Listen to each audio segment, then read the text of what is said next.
Hello. It's nice to meet with you again. Quickly, we are looking again into the book of Philippians, chapter 3.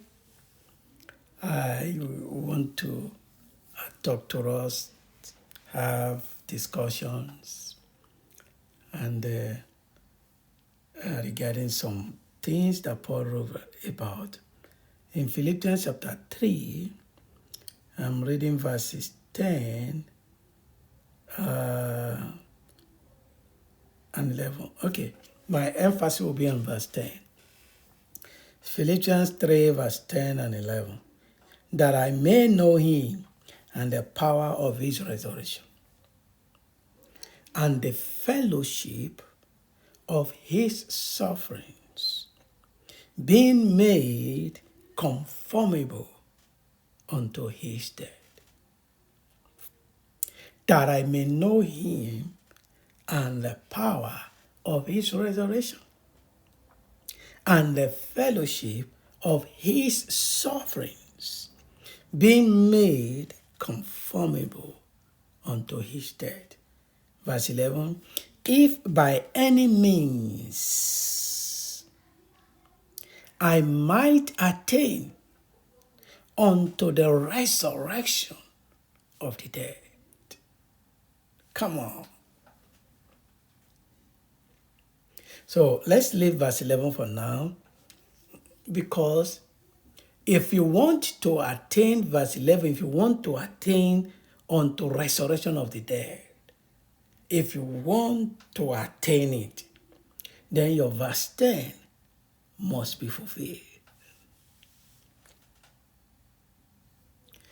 If you want to resurrect unto life eternal and not condemnation, verse 10 of Philippians 3 is your key.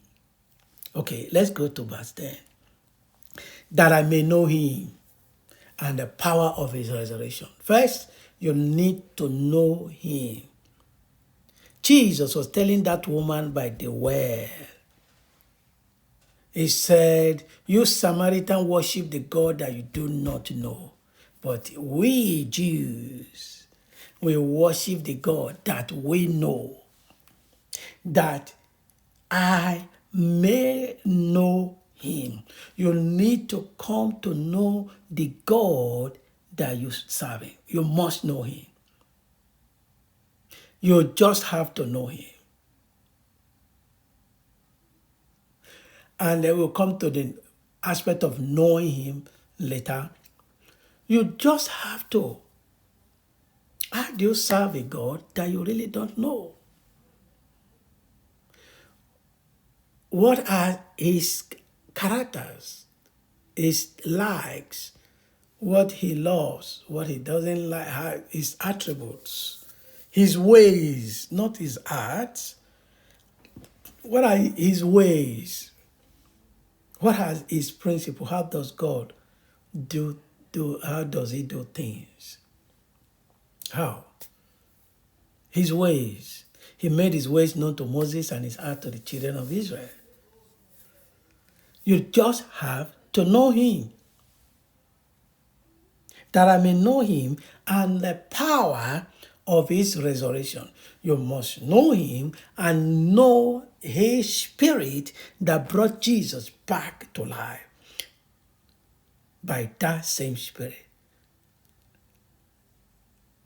He said, if the spirit of him that raised Jesus from the dead is in you, he will quicken your mortal body by that same spirit. So you must know him. You must also know that spirit of resurrection. Because if that spirit is in you, that is what will quicken you and bring you to attain resurrection of the dead. Because he is a spirit that raised Jesus from the dead. You must know him. You must know the spirit that raised Jesus from the dead. Okay. And the fellowship of his sufferings. I think this is where most people are yet to meet up. Because if you read further and say, and the fellowship of his sufferings being made conformable to his death. So you need to know the fellowship. You must have that experience. You must go through that process of the fellowship of his sufferings. You must partake of that nature that his death plays on us. The death of Jesus places on us some standards and some requirements that is consistent with his death process that we need to conform with. We must conform with those standards and the requirement that is consistent to his death, so that we may know him and the power of his resurrection and the fellowship of his sufferings. His sufferings. A lot of us today, a lot of what we see today is that people no longer want to go through the sufferings. They turn the gospel to transactional thing. Let me put it that way. Give is what take. That's what they know. They turn the gospel to money-making machine. They tell you different stories. God, we need money to do the gospel, to preach the gospel. Are you saying Christ is not aware that money was there? Why was he not used? He had the ability to use money as a vehicle of propagating the gospel. Even at that time, he had that chance. When he was not even accepted, he could make people rich with cash. He could ask them, so put $10 here or 10 naira here, and by next God will multiply 100-fold. He can captivate and capture he could have captured if he wanted to, if he saw that means as an easier route to reaching the heart of man. Because before now, men has been poor. You always have poor people among you. Jesus said so. Before now, there have been poverty, there have been the wretchedness, there have been rich and the poor people. If money or riches or prosperity, whatever it is the key to drawing men onto the kingdom, Jesus would have used it.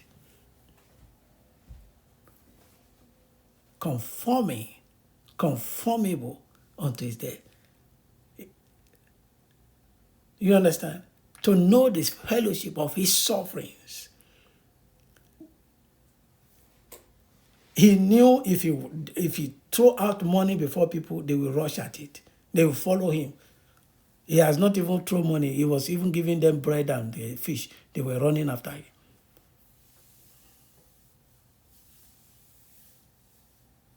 But all those things were to teach us that there must be a reason why Jesus was not dangling riches and wealth before the people to draw them to God. He was not dangling it. The devil ministry is to dangle wealth. That's what the devil came to Jesus in the wilderness and said, hey, see this wealth, I will make you rich, I'll make you rich. I will hand over the wealth of this world to you. Just come. It is the devil that dangles wealth to draw men. God will never do that, because he will not. You will not serve God and mammon. No way. Devil dangles wealth. They tell you we need money. We must use the best thing in the world to draw men. Draw who? You draw men. You draw men. You say. You draw them to like you're drawing a horse to the ocean. Can you force a horse to drink water? That you draw them to your location to come and fellowship, have your crowd. Yeah. So like I was saying, Jesus, if he wanted to, could easily have dangled wealth to draw men, because that is the devil's ministry. to draw men with weight. But Christ never did that. He never did that. May God help us. It's fellowship of his sufferings. So the death of Jesus has placed some things on us that we must endure. No matter how, we must not go opt for a more easy way because we want to avoid pain, or because we don't want people to call us wretched, or want people to look at us somehow. But the truth of the matter is, his death has placed on us a great demand. So let us not waste that thing. You see, and the issue is when Jesus was telling the woman at the well that you Samaritans, you don't know who you serve, but we know who we serve. And he went further to say, God is a spirit, and anyone who wants to worship God must worship him in spirit and in truth. For God seeketh for such people. He is not seeking for people who fast 100 days. He's not seeking for people who fast 100 years or 365 days or 5 years in a row.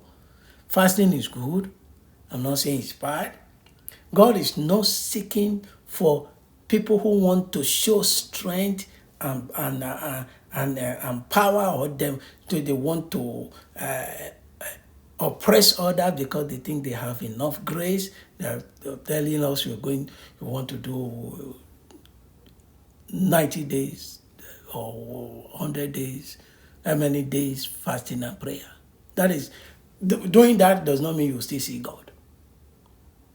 God seeketh for those who really worship him in spirit and in truth, that I may know him. You can only know him if you worship him in spirit and in truth. If there is no truth in you, forget it, you can't know him. You must worship him in spirit. And many of us, the lies that comes out from our mouth is like a Atlantic Ocean. You don't care, you lie, you deceptions, you say, you say it's packaging. You deceive people, deceptions everywhere. People are no longer truthful. And you say you are serving God and you want to know him. God seeketh for those who will serve him in spirit and in truth. For you to know him, you must serve him in spirit and in truth. It's not by prayer and fasting. You must serve him in spirit and truth. Worship him. Worship him in spirit and in truth. Worship, not fasting. Worship, not serving in the church. Worship, not it's different from you are all in all units. You are all in all places. No, it's not like that. It's not like that. Worship him in spirit and in truth. If you do anything that is not in the truth, and God is the truth, forget it. You won't know him. Worship is the key in truth. May the Lord bless you. I think I can stop here. Stay blessed till we meet again. Amen.